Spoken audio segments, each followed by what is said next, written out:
Hi, my name is Garrett Monroe. I'm the sell-side director here at Calder Capital. I am joined with Jared Friar, our exit planning director. I know in past interviews, we talked a little bit about sell-side activity. We got a chance to speak with the sell-side advisor, sell-side client. Today, I thought we would ask Jared some questions more so from the exit planning perspective and how business owners can start preparing their business for sale, ideally 3-5 years in advance. So hopefully we can get to learn a little bit more about Jared and what he's spending his time on the exit planning side of things. So Jared, a couple questions for you. Why don't you tell us a little bit about yourself and what your role is at Calder? Sure. Jared Friar. I am born and raised in West Michigan. Went to school at Western Michigan University. Moved away from Michigan for a few years, but found myself back pretty close to home in the end. So starting off my career, spent a few years in banking, and then spent 12 plus years working in a big corporate environment across a number of different functions: supply chain planning, forecasting, procurement, marketing. But the consistent piece across all of those was working in internal business consultant type of role. A lot of data, analytics, insight creation, or storytelling with data. And I fell in love with that type of work. So as time went on and looking for that next step in my career, looking into Calder and seeing the opportunity to work with small business owners in a very similar capacity, I jumped on the opportunity and came over to Calder about a year ago, and am now in a role where I am leading the exit planning division here at Calder Capital. That's great. Thank you. So kind of segueing into what is exit planning to you, and then what is exit planning to Calder, given you're creating the exit planning division from scratch? Yeah, well, that's a great question, and I think it's a space that can seem awfully vague when you start looking into it. I'll start on the Calder side of things.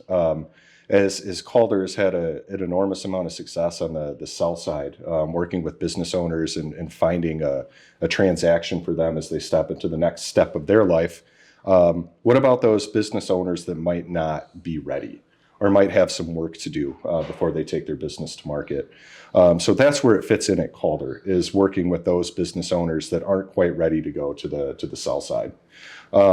And as far as what is exit planning more broadly, it is working with business owners that aren't ready to face buyers yet, from the highest level. If you dig down a little bit deeper, there's different types of engagements, different types of needs across small business owners.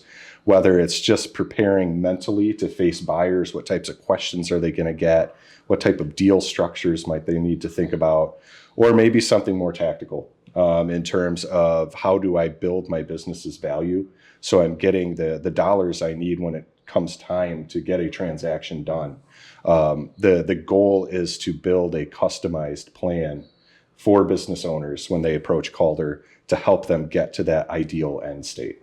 Yeah, I like that. We've been seeing a lot of different types of transition plans, as well as owners that are just not ready to go to the table on the sell side yet, especially here in 25 when we're seeing a little bit of volatility in the world and some of the policy changes that are currently being proposed and implemented. Absolutely. What can a client expect to do in an exit planning engagement with you and your team? Well, you teed it up there nicely, because there are a lot of changes in the world, and maybe it seems a little more volatile today than normal, but the truth is things are always changing. So as a small business owner, there's a ton to think about for what is most likely a once in a lifetime activity, going to sell your business that you put so much effort, blood, sweat, and tears into over the years. And you want to walk away from it and feel good about that next step in life. So what we typically do is start off with a process that we call our value factors assessment.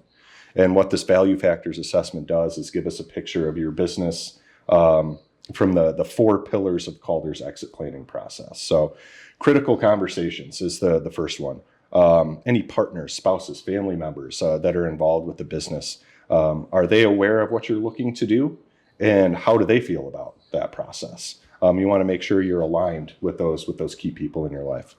The second one is people. So your ability to recruit and retain, which can be a real challenge in today's environment, something that is constantly changing.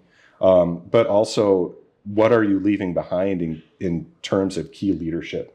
Do you have somebody that will be there in a key role for when a new owner comes in to help them within that transition and transition the tribal knowledge and everything else, so you don't risk culture shock when you're going into new ownership. The third piece is financial clarity. So having your financial statements tight, having data easily accessible, easy to interpret, any updates that need to be made, tax structures, things like that, all of these considerations when you're going into the transaction part of your business, of selling your business. And that's an advantage that Calder really has in-house too, with our ability to do a high quality business valuation and dig into that information and prepare you on that side.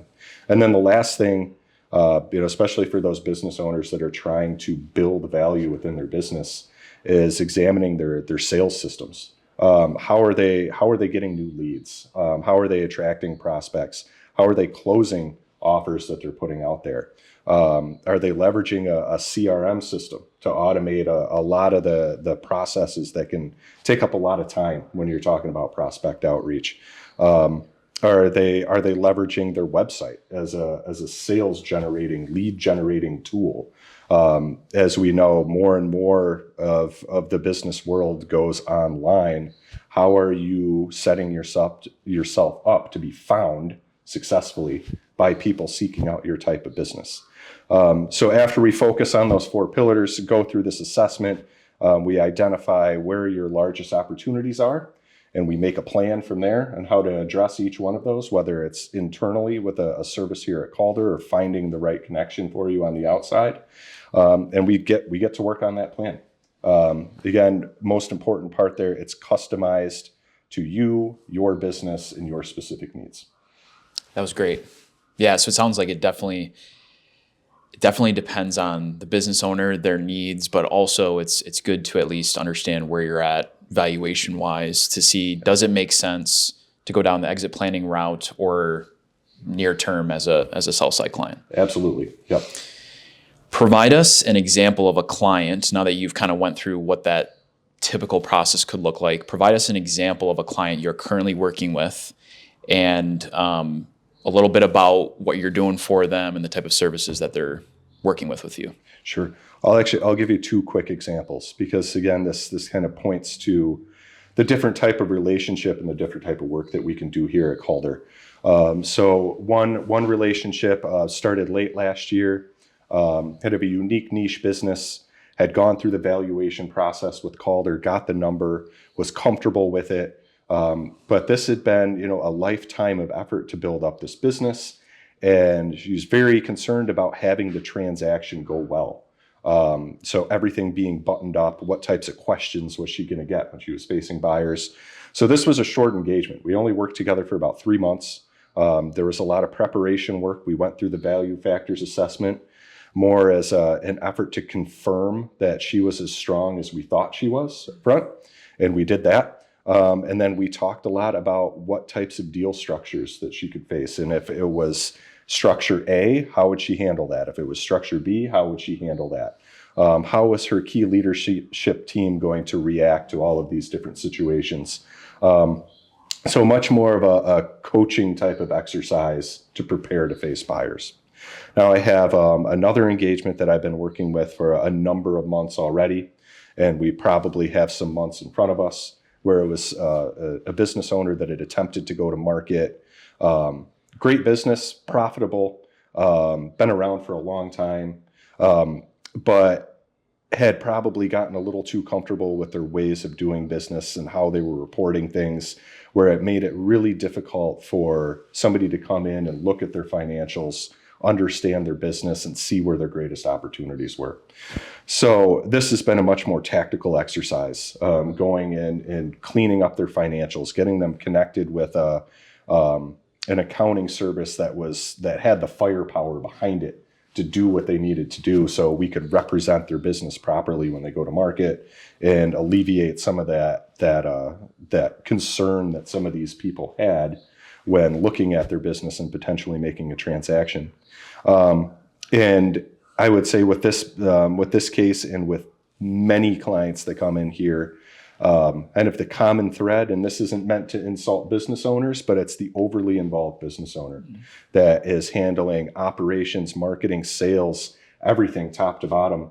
And when you're up to your eyeballs in your business, sometimes it's hard to figure out how do you step back and set this up for the next owner to be successful.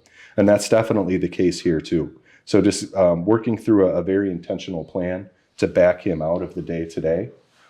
So he can focus on being the visionary, the CEO of his business, and get himself mentally prepared to face buyers, answer questions, and get a successful transaction in the end. Would you say that that's the top, just a follow-up question there, would you say that that's the top reason that a client should consider exit planning services, is that they might be too involved inside of their business, or is there something else that the group should consider when considering exit planning? I think that is the number one answer. Exit planning clients that come through here have a great grasp of their business, but also recognize that they need some help. And it's usually because they are so deeply involved in their business that they can't imagine facing buyers and being able to tell the story about how they can successfully transition the business because they own so many of the processes today. So that initial recognition that a transaction, a change needs to happen somewhere down the line. It could be 6 months, a year, 5 years down the line, and you want to be ready for it when the time comes. So finding that key advisor, that exit planning advisor that can play that quarterback through the process, help make sense of all these different angles that you're looking at and get you ready to face buyers. If you are that business owner, then exit planning is probably going to be a great fit for you. I think the key note to consider as we're all kind of hearing Jared talk a little bit about exit planning services here at Calder is business owners should be thinking way out in advance and working on the things that might be hurdles or growth opportunities or things that buyers are going to focus on when they ultimately transact their business. Hopefully this was helpful to hear a little bit from Jared on the exit planning side. We look forward to seeing you next time to talk a little bit more about sell side processes, but also hopefully this was helpful to think about exit planning and how that might transition into selling your business at some point. We'll see you next time. If you enjoy learning more about Calder Capital and our sell-side advisory practice, you can contact or find us on the details listed on the screen. We look forward to hearing from you soon.